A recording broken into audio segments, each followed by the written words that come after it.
आज हम बात कर रहे हैं शादी के ठीक बाद क्या पहने इस सवाल पर।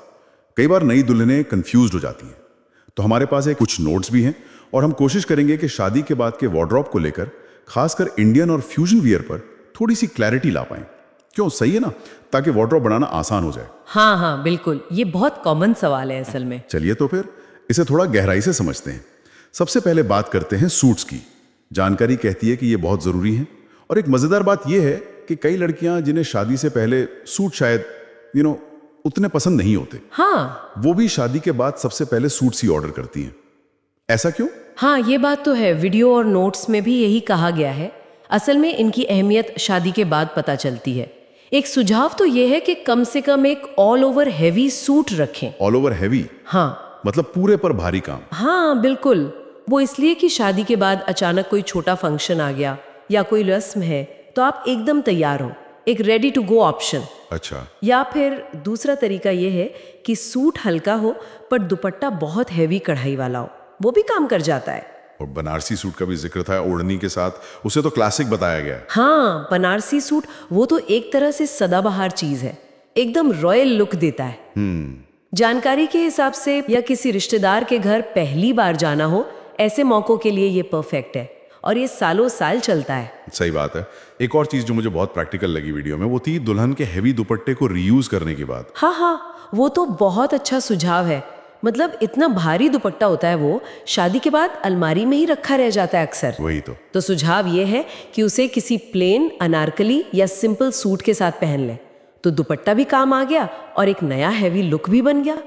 नोट्स कहते हैं कि शादी के बाद ही इनकी असली वैल्यू समझ आती है, इनकी वर्सेटाइलिटी, पहनने में आसानी। हाँ, मतलब कहीं भी जल्दी से जाना हो, बिल्कुल, रिश्तेदारों से मिलने जाना है या आस पड़ोस में निकलना है तो आरामदायक भी और सलीकेदार भी। सूट्स के अलावा साड़ियों की भी बात हुई है।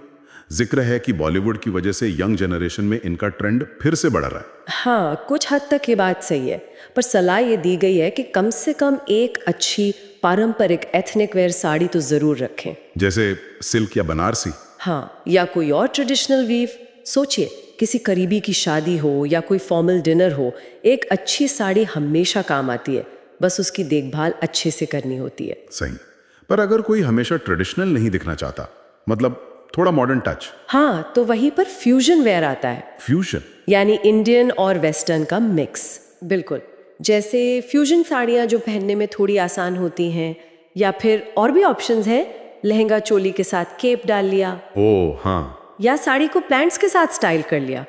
और वो जो आजकल बहुत चल रहा है क्रॉप टॉप और स्कर्ट, उसे किसी ट्रेडिशनल दुपट्टे या जैकेट के साथ पहन लिया। क्रॉप टॉप और स्कर्ट्स तो वाकई में बहुत पॉपुलर है। हाँ, शायद इसलिए कि वो स्टाइलिश भी है और कंफर्टेबल भी, और मिक्स एंड मैच के काफी ऑप्शन मिल जाते हैं। इनके अलावा मैक्सी ड्रेसेस का भी सुझाव है। मैक्सी ड्रेसेस शादी के बाद? हाँ, कुछ जो थोड़ी एम्ब्रॉयडरी वाली हो, वो छोटे मोटे फंक्शंस के लिए, और कुछ स्टाइलिश प्रिंट्स वाली जैसे छुट्टियों पर या कैजुअल आउटिंग्स के लिए। ये आरामदायक होती हैं, हवादार। अच्छा हाँ, ये भी सही है। वेस्टर्न कपड़ों पर ज्यादा बात नहीं हुई है वैसे, बस एक अच्छी फिटिंग वाली ड्रेस और कुछ बेसिक टी शर्ट्स का जिक्र है। ऊपर ही रखने को कहा गया है। तो कुल मिलाकर बात ये हुई कि नई दुल्हनों के लिए ट्रेडिशनल और मॉडर्न का एक अच्छा बैलेंस बनाना जरूरी है। मतलब सूट्स, साड़ियाँ, थोड़ा फ्यूजन वेयर और कुछ मैक्सी ड्रेसेस। हाँ, इनसे एक वर्सेटाइल वार्डरोब बन जाता है जो लगभग हर तरह के मौके के लिए तैयार रहे।